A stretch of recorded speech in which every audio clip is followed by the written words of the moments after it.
गई है। देखिएगा आपके सामने जो पहला सवाल है, पंचमढ़ी बायोस्फीयर रिजर्व है, ये कहाँ पर है? तो ये है आपके मध्य प्रदेश में। तो मध्य प्रदेश में सतपुड़ा रेंज में स्थित है पंचमढ़ी बायोस्फीयर रिजर्व। और इसे बायोस्फीयर रिजर्व कैटेगरी में कब शामिल किया गया है? तो इसे यूनेस्को ने 2009 में बायोस्फीयर रिजर्व नामित किया था। अगला सवाल देखिएगा, लोक नियोजन के विषय में अवसर की क्षमता किस आर्टिकल में वर्णित है? तो ये रिपीट हुआ सवाल एनटीपीसी में। लोक नियोजन के विषय में अवसर की क्षमता आर्टिकल 16 हो जाएगा। और इसके अंतर्गत कोई भी राज्य है उसके अधीन किसी पद पर नियोजन या नियुक्ति से संबंधित विषयों में सभी नागरिकों के लिए अवसर की क्षमता होगी। अब मैं आपको बता देता हूं जो आपके क्षमता के आर्टिकल हैं 14 से 18 तक। तो आर्टिकल 14 कहता है विधि के समक्ष समानता। आर्टिकल 15 अनुच्छेद 15 धर्म, मूल वंश, जाति, लिंग या जन्म स्थान के आधार पर कोई भी विभेद नहीं होगा। आर्टिकल 16 कहता है लोक नियोजन के विषय में जो आज पूछा गया है। 17 और 18 काफी इंपॉर्टेंट है, बहुत बार एग्जाम में आते हैं। तो आर्टिकल 17 है अस्पष्टता का अंत, 18 है उपाधियों का अंत, जो टाइटल है वो नहीं होना चाहिए। और फिर यहाँ पर बहुत बार पूछा जाता है, ये भी आपको पता होना चाहिए, समता और समानता का 14 से 18, स्वतंत्रता का 19 से 22, शोषण के विरुद्ध अधिकार 23 से 24 है जो अधिकार यहाँ पर बता रहा हूँ। धार्मिक स्वतंत्रता का अधिकार 25 से 28। और फिर यहाँ पर संस्कृति और शिक्षा संबंधित आर्टिकल 29 और 30 हो जाएंगे। और संवैधानिक उपचारों का अधिकार है आर्टिकल 32। तो ये तो आपके हो जाएंगे मौलिक अधिकार। और इसमें एक पहले संपत्ति का अधिकार भी था जो कि 1978 में 44वें संविधान संशोधन के द्वारा इसे आर्टिकल 301 के अंतर्गत अब मौलिक अधिकार से हटाकर विधिक अधिकार के रूप में परिवर्तित कर दिया गया है। अब देखिए एग्जाम में पूछा हुआ सवाल है दिल्ली पुलिस में, जो आर्टिकल 19 से संबंधित है। इसमें भी अलग अलग भाग है, तो ये जरूर भाग याद करके जाना। दिल्ली पुलिस में आया था जो आर्टिकल 19D से पूछा गया था, पूरे देश में आने जाने की आज़ादी है। आर्टिकल 19A है बोलने की आज़ादी, B है सभा की आज़ादी, आर्टिकल 19C है संघ बनाने की आज़ादी, और फिर E है पूरे देश में बसने या फिर रहने की आज़ादी। आर्टिकल 19G तो F कोई भी व्यापार एवं जीविका की आज़ादी हो जाएगी। और आर्टिकल पहले 19F भी था जो कि संपत्ति का अधिकार था, वो 44वें संविधान के द्वारा संशोधन के द्वारा 1978 के तहत हटा दिया गया है।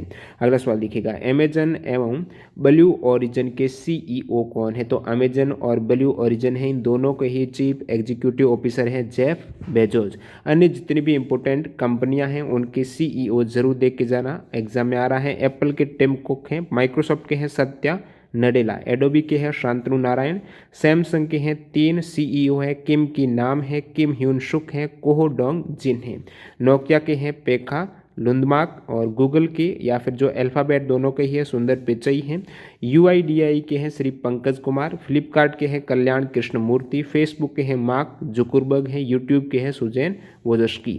अगला सवाल देखिएगा, गूगल का संस्थापक भी यहाँ पर पूछ लिया गया है, तो लैरी पेज और सर्जी बिन हो जाएंगे, गूगल के फाउंडर हैं। स्थापना जो संस्थापक फाउंडेड कब हुआ है गूगल? तो 1998 में हुआ है सितंबर में। लाल बहादुर शास्त्री की समाधि का क्या नाम है? तो विजय घाट है वो लाल बहादुर शास्त्री की समाधि स्थल। ये कहाँ पर है? नई दिल्ली में है।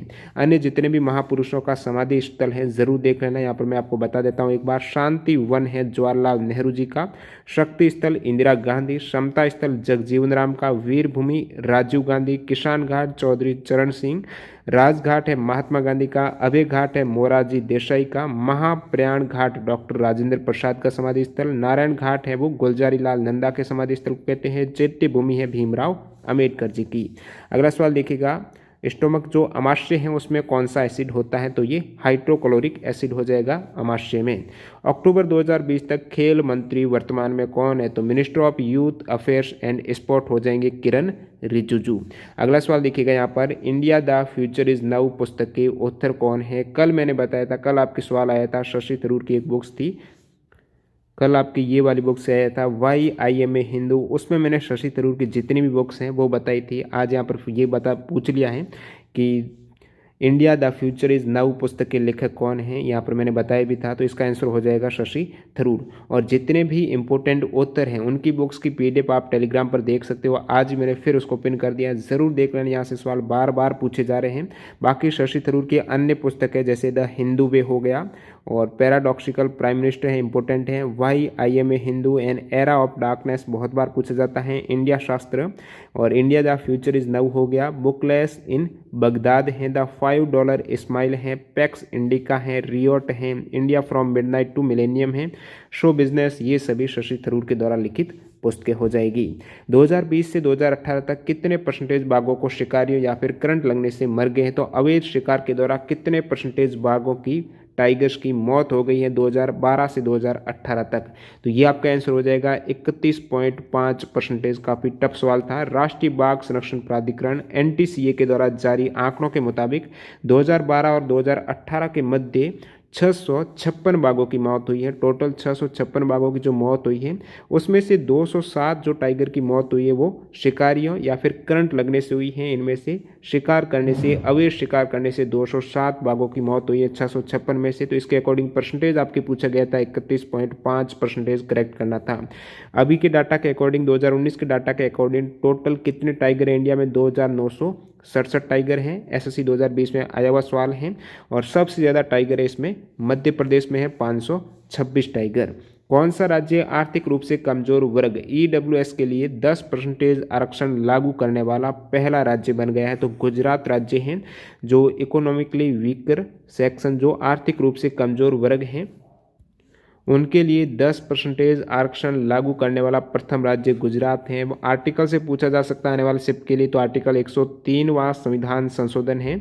इसके तहत कौन से संविधान संशोधन के तहत? 103वें संविधान संशोधन के तहत आर्टिकल 16 में संशोधन करके सार्वजनिक रोजगार में आर्थिक रूप से पिछड़े वर्ग से कमजोर वर्ग के लिए 10% आरक्षण की व्यवस्था की गई है।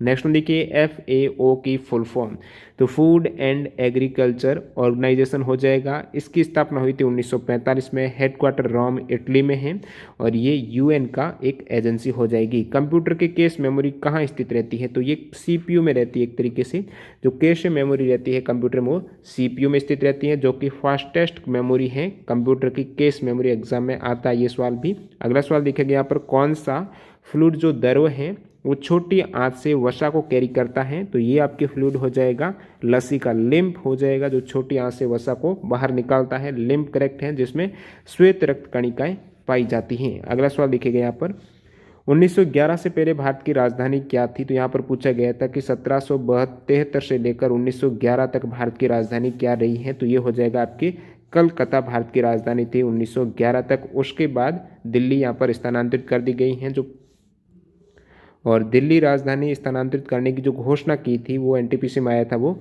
जॉर्ज पंचम ने की थी। दिल्ली को राजधानी बनाने को 11 दिसंबर 1911 को दिल्ली दरबार में घोषणा की गई थी। और फिर जो आधिकारिक रूप से उद्घाटन हुआ था दिल्ली की राजधानी का वो 13 फरवरी 1931 को, उस समय वायसराय थे वो लॉर्ड इरविन ने नई दिल्ली को राजधानी के तौर पर उद्घाटन किया था। नेक्स्ट वन देखिएगा यहाँ पर सवाल नंबर 15, प्रथम लोकसभा चुनाव कब हुए थे? तो प्रथम लोकसभा इलेक्शन हुए थे 1951-52 में।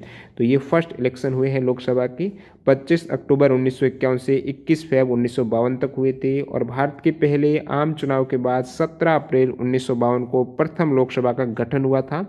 और इसके गठन के बाद जो पहला सत्र हुआ है लोकसभा का शुरू, वो 13 मई 1952 को हुआ था। टोटल कितनी सीट पर ये इलेक्शन हुआ था प्रथम लोकसभा चुनाव में? तो ये हुआ था टोटल 489 सीटों पर इलेक्शन हुआ था, जिसमें INC को आई थी 364 सीट। सेकेंड पार्टी जो INC के बाद है वो CPI 16 सीट। बाबर ने इब्राहिम लोदी को कब हराया था? तो ये जो बाबर का पहला युद्ध था पानीपत का युद्ध, तो फर्स्ट बैटल ऑफ पानीपत में बाबर ने इब्राहिम लोदी को हरा दिया था 21 अप्रैल 1526 को। और उसके बाद जो बाबर का युद्ध हुआ था वो कौन सा था? तो ये हो जाएगा आपके खानवा का युद्ध। पानीपत के युद्ध के बाद बाबर ने खानवा का युद्ध, उसके बाद चंदेरी का युद्ध, उसके बाद घाघरा का युद्ध किया था। तो खानवा का युद्ध में बाबर और किन के मध्य हुआ था? राणा सांगा के मध्य हुआ था, जो कि खानवा भरतपुर राजस्थान में है। ये 16 मार्च 1527 को हुआ था। फिर चंदेरी का युद्ध हुआ था 1528 को, बाबर और फिर मेदिनी राय के मध्य हुआ था।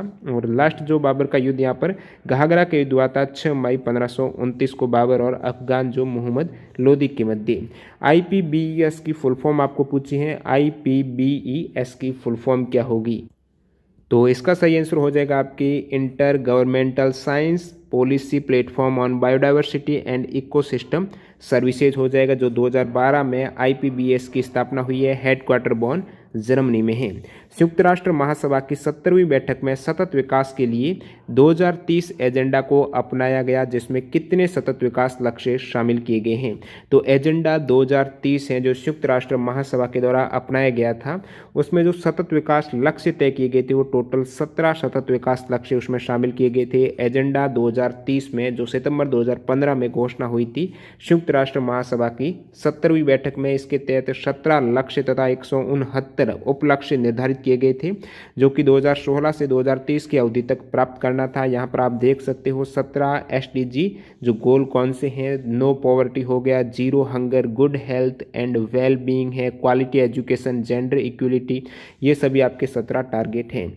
अगला सवाल, ये अस्पष्ट सवाल है, आप कमेंट करके बताना एग्जैक्ट क्या सवाल पूछा गया था। एक इस प्रकार से था कि भूगर्भिक विकास का अध्ययन है वो किस ब्रांच में क्या कहलाता है, ये ऑप्शन भी बता रहे स्टूडेंट। तो एग्जैक्ट क्या सवाल था, जिन भी कैंडिडेट का सेकंड शिफ्ट में आज एग्जाम था जरूर बता देना। अगला सवाल देखिए यहाँ पर, आईलैश जो पलके हैं उसको वॉश करने के लिए, धोने के लिए कौन सा अम्ल प्रयोग होता है, तो ये बोरिक एसिड करेक्ट हो जाएगा। प्रधानमंत्री कौशल विकास योजना किससे संबंधित है, तो ये युवाओं को कौशल प्रशिक्षण प्रदान करेगी, उपलब्ध कराएगी। 2020 तक जब स्टार्ट हुई तो उसमें टारगेट रखा गया था और उद्देश्य ऐसे लोगों को रोजगार, बेरोजगार के लिए ये प्रशिक्षण, कौशल प्रशिक्षण उपलब्ध कराएगी, रोजगार मुहैया कराएगी जो कि कम पढ़े लिखे हो और बीच में स्कूल छोड़ चुके हो। तो ये प्रधानमंत्री कौशल विकास योजना जो 15 जुलाई 2015 को स्किल डेवलपमेंट एंड एंटरप्रेन्योरशिप मंत्रालय के द्वारा शुरू की गई थी। अगला सवाल देखिएगा, ONGC कंपनी किस क्षेत्र से संबंधित है, तो ये हो जाएगा इसकी full form oil and natural gas corporation. Comment करके बताना इसमें क्या ऑप्शन दिए गए थे, तो ये गैस और ऑयल से संबंधित क्षेत्र से संबंधित हो जाएगी, जिसमें प्राकृतिक गैस, पेट्रोलियम है, LNG हो गई और लुब्रिकेंट है, पेट्रोकेमिकल है, इलेक्ट्रिसिटी है, ये उत्पाद बनाने के लिए। वाघा बॉर्डर कहाँ स्थित है, सभी को पता होना चाहिए। पंजाब में आपके राज्य के ऑप्शन दिए गए थे तो पंजाब करेक्ट हो जाएगी। ये अमृतसर के पास में ही है 30-32 किलोमीटर। और अट्टारी बॉर्डर भी वाघा के पास में, अमृतसर पंजाब में है। मुनाबाओ बॉर्ड पूछ रहे, जो भारत पाकिस्तान की प्रमुख बॉर्डर की बात कर रहा हूँ, तो ये बाड़मेर राजस्थान में है मुनाबाओ बॉर्ड। लौंगे वाला बॉर्डर है ये आपके जैसलमेर राजस्थान में है। और गंदा सिंह वाला बॉर्डर है ये पंजाब पाकिस्तान की साइड में है। अगला सवाल देखिएगा यहाँ पर, विश्व में दाल उत्पादन में भारत का हिस्सा कितना परसेंटेज है, तो आपको पता होना चाहिए विश्व में सबसे ज़्यादा दाल का प्रोडक्शन है वो भारत करता है, जो कि टोटल ग्लोबली हिस्से का 25% उत्पादन दालों का भारत में होता है। और अगला सवाल यहाँ पर, 2011 की जनगणना के अनुसार भारत में साक्षरता दर किस राज्य की सर्वाधिक है, तो भारत में केरला की साक्षरता दर, केरल राज्य की सबसे अधिक है, 94% है। सबसे कम बिहार की है। भारत की साक्षरता दर है कितनी, तो 74.04। इससे पहले NTPC में आया हुआ सवाल है, फीमेल की कितनी साक्षरता दर है, वो 65.46 है। मेल की हो जाएगी 82.14%। अगला सवाल देखिए यहाँ पर, लॉयड्स रिपोर्ट 2019 के अकॉर्डिंग टॉप 30 वैश्विक कंटेनर पोर्ट में शामिल होने वाला भारत का एकमात्र पोर्ट्स बंदरगाह कौन सा हो जाएगा, तो टॉप 30 वैश्विक कंटेनर पोर्ट में शामिल होने वाला भारत का एकमात्र बंदरगाह है ये लॉयड्स रिपोर्ट 2019 के अकॉर्डिंग JNPT यानी जवाहरलाल नेहरू पोर्ट हो जाएगा, जो कि इससे पहले नाहवा शेवा पोर्ट के रूप में भी जाना जाता था। और ये शीर्ष 30 वैश्विक कंटेनर बंदरगाहों में से सूचीबद्ध होने वाला भारत का एकमात्र बंदरगाह हो जाएगा। और ये सबसे बड़ा कंटेनर पोर्ट है भारत का नवी मुंबई के रायगढ़ जिले के मुंबई के पूर्व में स्थित है ये। गुब्बारों में भरी जाने वाली सबसे हल्की गैस कौन सी है, तो गुब्बारों में भरी जाने वाली हल्की गैस हीलियम हो जाएगी। अब देखिए हीलियम से भी हल्की गैस कौन सी होती है, तो सबसे हल्की वैसे हाइड्रोजन होती है। इन कैंडिडेट का नाम मिस हो गया है तो इनका भी धन्यवाद। अगला सवाल, किस में एक्टिव सेल होता है, तो ये एग्जैक्ट किस प्रकार से दिया गया था, ये MS एक्सेल से सवाल था। डीप लाइन करके भी उसमें कुछ क्वेश्चन में इंक्लूड किया गया था लैंग्वेज में। तो एक्टिव सेल की बात करें तो सेल तो MS एक्सेल स्प्रेडशीट में होता है। नेक्स्ट में देखिएगा, डॉक्टर BV लाल के नेतृत्व में हस्तिनापुर पुरातात्विक स्थल का उत्खनन कब किया गया था, तो डॉक्टर BV लाल के नेतृत्व में इसका उत्खनन स्टार्ट हुआ था 1950 और 52 में, तो 1950 हो जाएगा। UP मेरठ में है ये हस्तिनापुर पुरातात्विक स्थल।